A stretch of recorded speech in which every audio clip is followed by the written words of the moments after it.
안녕하세요, 썰타파입니다. 오늘은 무속인 부부에게 모든 것을 빼앗긴 가족 이야기 들어볼게요. 15년 전 평범한 세 가족의 일상이 조용히 무너지기 시작했다. 이 가족은 아버지 박성호, 어머니 이지영, 그리고 딸 박지은으로 이루어진 3인 가구였다. 성호는 중소기업에서 열심히 일하며 가족을 부양했고, 지영은 헌신적인 전업주부로서 가정에 충실했다. 그들의 딸 지은은 그저 평범한 학생이었다. 그들의 삶은 평범했고 특별할 것 없었지만 분명하게 행복했다.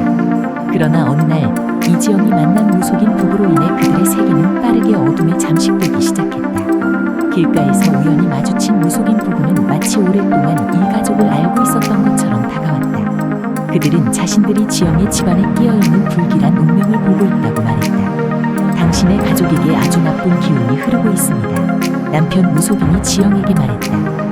그의 눈빛은 마치 죽음을 본 것처럼 공포에 질려 있었다. 지영은 순간적으로 두려움을 느꼈다. 그녀는 불안과 함께 귀가 얇아졌다. 그녀의 머릿속에 혹시나라는 생각이 뿌리내렸다. 나쁜 일이 정말로 벌어질까봐 그들의 말을 무시할 수 없었다. 그날 이후 무속인 부부는 집요하게 지영을 찾아왔다. 전화는 물론이고 직접 집을 방문하기도 했다. 그들은 끊임없이 불길한 일이 일어날 수 있다는 공포를 심어주며 조만간 집안에 큰 재앙이 닥칠 거라고 경고했다. 지영은 처음엔 의심했지만 결국 그들의 끈질긴 설득에 넘어가고 말았다. 그들의 기운을 믿기 시작한 것이다. 당신의 집에는 나쁜 영이 스며들어 있어요. 그렇지 않으면 이렇게 불안할 리가 없죠. 남편 무속인은 차가운 음성으로 말했고, 지영은 점점 더 겁에 질려갔다. 처음에는 조심스레 그들을 집으로 초대해 작은 의식을 치르게 했다. 하지만 그것은 시작에 불과했다. 당신 집을 정화하려면 우리가 지속적으로 기운을 살펴야 해요. 이건 한두 번의 방문으로는 해결되지 않습니다. 아내 무속인은 지영의 손을 잡고 나지막이 속삭였다. 그리고 그렇게 무속인 부부는 점차 박성호의 집의 자리를 잡아가기 시작했다. 그들의 말에 따르면 재앙을 막기 위해서는 그들이 집에서 먹고 자며 기운을 다스려야 한다고 했다. 무속인 부부는 이제 마치 가족의 일부가 된 것처럼 집에 상주했다. 그들은 나쁜 기운이 사라지지 않았다는 핑계를 대며 점점 더 자주 집을 드나들었고 그들의 존재는 가족 생활의 일부로 자리 잡았다. 부부는 집안의 각 방을 돌아다니며 나쁜 기운을 몰아내는 의식을 벌였고 심지어 식사까지 함께하며 기운을 보호한다는 명목으로 온종일 집에 머물렀다. 처음에는 성호가 의아해했다. 이게 다 필요해? 우리 집에 무슨 일이 있는 건 아니잖아. 하지만 무속인 부부는 곧 성호의 마음을 꺾었다. 당신은 이걸 믿지 않지만 우리가 보고 있는 것은 매우 명확합니다. 지금 재앙을 막지 않으면 더 큰 피해가 닥칠 겁니다. 가족을 지키고 싶다면 우리 말을 들어야 해요. 성호는 아내와 딸을 생각하며 점차 그들의 말에 귀를 기울였다. 그가 무속인 부부를 의심하던 마지막 불씨도 그들의 설득과 심리적 압박 속에 차츰 사라져갔다. 이제 가족 모두는 그들의 말에 휘둘리기 시작했다. 이번 의식에는 특별한 부적이 필요해요. 그 부적이 없으면 이 기운을 완전히 차단할 수 없죠. 하지만 재료비가 꽤 비쌉니다. 무속인 부부는 금전적 요구를 하기 시작했고, 지영은 망설임 없이 그들에게 돈을 건넸다. 가족의 안전을 위해서는 어떤 대가도 감수해야 한다고 믿었기 때문이다. 그러나 그들의 요구는 끝이 없었다. 기운을 다스리려면 더 큰 의식이 필요합니다. 그 과정에서 가족이 함께 기도해야 해요. 그들은 점점 더 많은 돈을 요구했고 그때마다 가족은 두려움에 휩싸여 그들의 말을 따를 수밖에 없었다. 성호는 직장에서 일하는 내내 그 생각에 시달렸고 지영은 마치 누군가가 자신을 뒤에서 조종하는 것처럼 그들에게 계속 의존했다. 무속인 부부는 단순히 돈을 요구하는 것을 넘어 박성호와 그의 가족을 완전히 통제하기 시작했다. 그들은 매일같이 기운이 약해졌다. 거나 나쁜 기운이 몰려오고 있다. 고 경고하며 가족의 정신을 지배했다. 당신 딸 지은에게 아주 나쁜 기운이 흐르고 있어요. 그녀에게 더 큰 일이 벌어지기 전에 막아야 합니다. 아내 무속인의 경고는 가족의 심리를 완전히 마비시켰다. 지은은 자신이 나쁜 영향을 끼친다고 믿게 되었고 점점 더 무기력해졌다. 그녀의 부모는 딸을 보호하기 위해 무속인 부부가 제시하는 모든 해결책을 따르기 시작했다. 그들은 지은의 생활을 제한하기 시작했고 심지어는 학교 활동이나 친구들과의 만남마저 금지했다. 외부와의 접촉은 기운을 더 나쁘게 만들 수 있어요. 남편 무속인의 말은 마치 절대적인 진리처럼 받아들여졌다. 지은은 방 안에 갇힌 듯한 삶을 살았다. 그녀의 방에는 무속인 부부가 가져온 부적이 가득했고 심지어 잠자는 동안에도 그녀의 방을 감시하듯 찾아와 의식을 벌였다. 잠시라도 방심하면 기운이 퍼져나가요. 그들은 온 집안을 감시하며 가족이 조금이라도 자신들의 지시에 어긋나는 행동을 하면 경고했다. 성우와 지영은 이미 완전히 무속인 부부의 노예가 되어 있었다. 그들은 자신들의 딸조차 제대로 지켜내지 못한다는 죄책감에 시달렸고 그 죄책감이 더 큰 금전적 지출로 이어졌다. 무속인 부부는 더 큰 의식을 위해 필요한 것들을 끊임없이 요구했고 가족은 모든 것을 내어주었다. 수년이 흘렀다. 이제 무속인 부부는 사실상 이 집의 또 다른 주인처럼 군림했다. 그들은 가족의 모든 생활을 지배했고 가족의 삶은 무속 의식과 금전적 요구 속에서 점점 피폐해져 갔다. 성우는 직장에서의 업무에 집중할 수 없었고 지영은 집안일을 하면서도 끊임없이 불안에 시달렸다. 딸 지은은 어느새 꿈과 희망을 잃고 마치 감옥에 갇힌 것처럼 집안에서만 시간을 보냈다. 이번에 해야 할 의식은 지금까지와는 다릅니다. 더 강력한 부적과 도구가 필요하고 그건 시간이 많이 걸릴 뿐 아니라 비용도 훨씬 많이 듭니다. 아내 무속인이 말했다. 이번에는 수천만 원이 필요하다는 말을 듣고도 가족은 망설이지 않았다.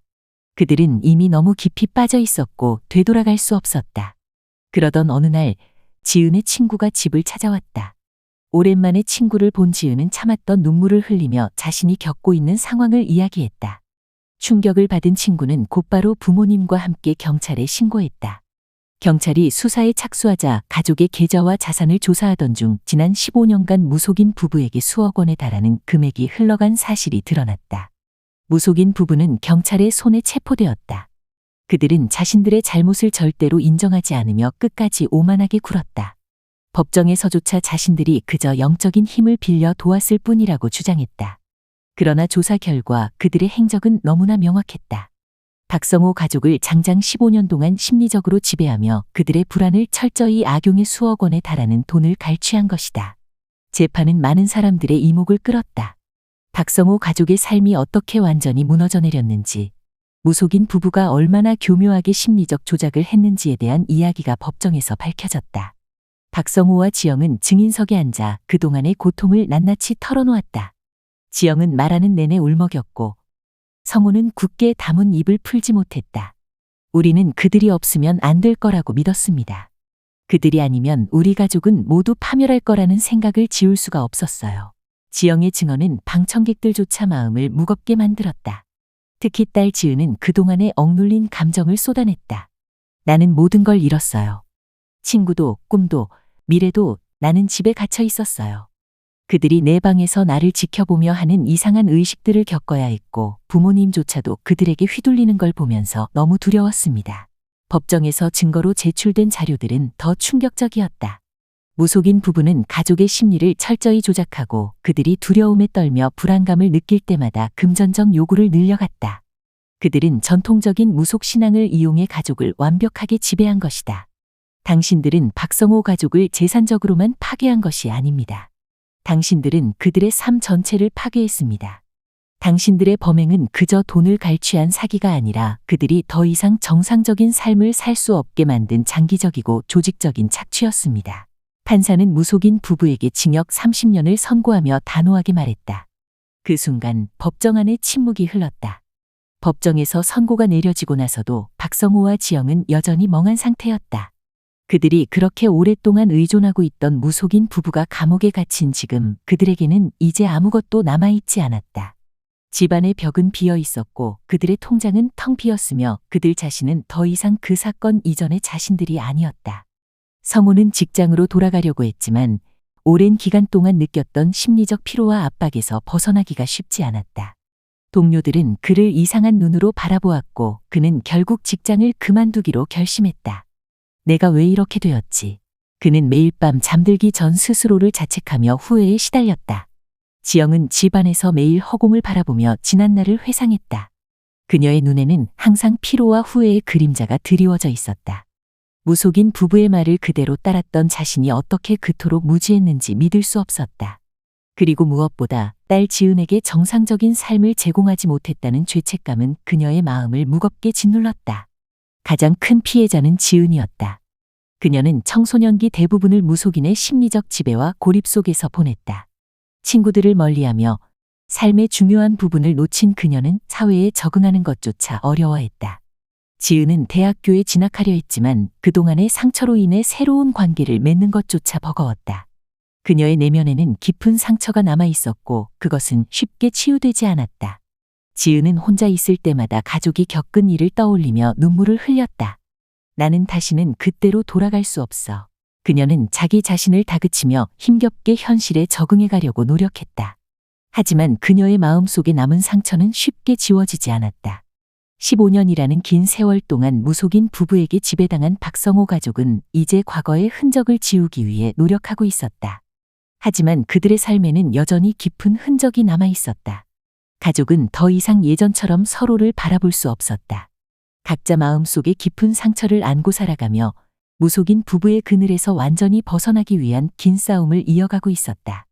집은 더 이상 그들에게 안전한 공간이 아니었다. 벽마다 무속인 부부가 남긴 부적과 물건들이 남아 있었고 그들이 했던 의식의 흔적들이 떠오를 때마다 가족은 공포에 휩싸였다. 지영은 그 모든 물건들을 버리려고 했지만 버리는 순간마다 마치 그들이 돌아올 것 같은 불안감에 사로잡혔다. 성호는 무속인 부부에게 당했던 일들을 잊기 위해 전문가의 상담을 받기 시작했다.